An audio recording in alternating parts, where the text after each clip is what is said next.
This is the Bahamas Tonight, the Northern Edition. Good evening, all. I'm Shasheena Rolle. As always, it is so great to have you with us.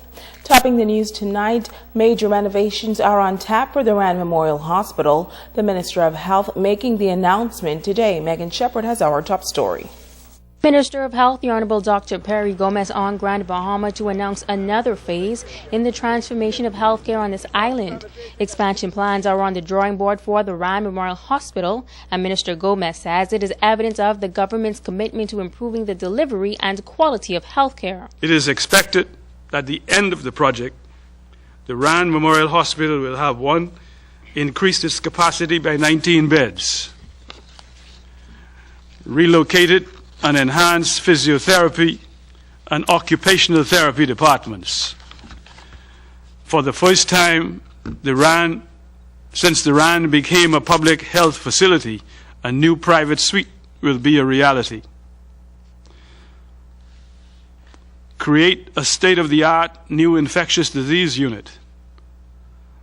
And lastly, enjoy improved facilities for a kitchen and cafeteria in their new location at the former Island Palm Resort. Chairman of the Board of Directors for the Public Hospitals Authority, Senator Frank Smith, says today's launch is an acceleration of the PHA's strategy of phase renovation, enhancement, and growth with respect to infrastructure in all agencies. I am advised that the construction drawings for this renovation project will be completed at the end of May, and the project will go to tender shortly after receipt of those drawings. The people of Grand Bahama and the Northern Bahamas should rest assured that at the end of the day, the standard of excellence we employ on all of our renovations and improvements in the PHA will be expressed at the Rand. Minister for Grand Bahama, the Honorable Dr. Michael Darville, says healthcare is of paramount concern, and through public-private partnerships, the government remains committed to the construction of a new state-of-the-art hospital. He says the healthcare agencies are already making strides to enhance the public healthcare services and infrastructure. Additionally, a fleet of vehicles purchased by the PHA for doctors and nurses for use in home visits and infectious disease surveillance are now in full service. Furthermore, thanks to Administrator Williams' ingenuity, a new family practice clinic, which is now up and running at the Rand Memorial Hospital, is already shifting the burden from the Accident Emergency Department, and for the first time in many years, patients with more critical conditions can get urgent care that they truly deserve without the long wait. Lawrence Chisholm and Associates has been selected as the firm to design the expansion of the hospital. Megan Shepard, ZNS Network News. Meanwhile, the Ministry of Grand Bahama and the Consumer Welfare Unit coming together to promote healthy living. Italia Hall has that story.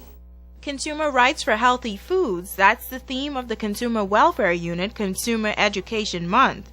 The unit and the Ministry of Grand Bahama is partnering with Abaco Markets, Cost Right Wholesale, to promote healthy lifestyles on the island. The Minister for Grand Bahama, Michael Darville, calls it a positive, healthy campaign for the Grand Bahama community. We all know that healthy foods is essential to prevent non-communicable diseases, excessive obesity in our community, as well as the protection of diseases that predispose us to hypertension and diabetes.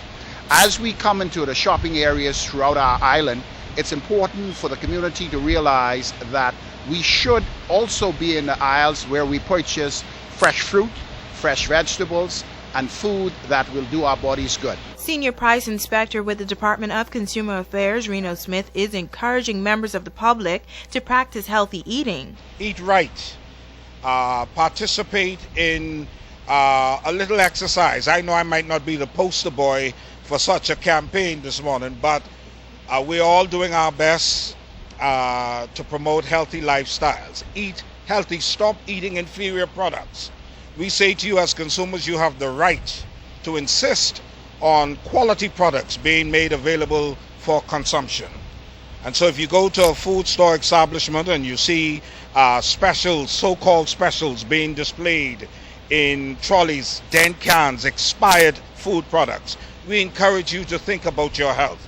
avoid purchasing those specials. Smith says the department will continue to police all food stores on the island of Abaco, Bimini, and Grand Bahama, and is calling on the community to help the department in effectively executing this assignment. If you see something that you're not pleased with, whether it's a food store employee changing the prices of food items that are already displayed on the shelf, for which they would have already paid customs duties, etc., and they have no right to change the prices of stuff that they would have already paid duty on, call us.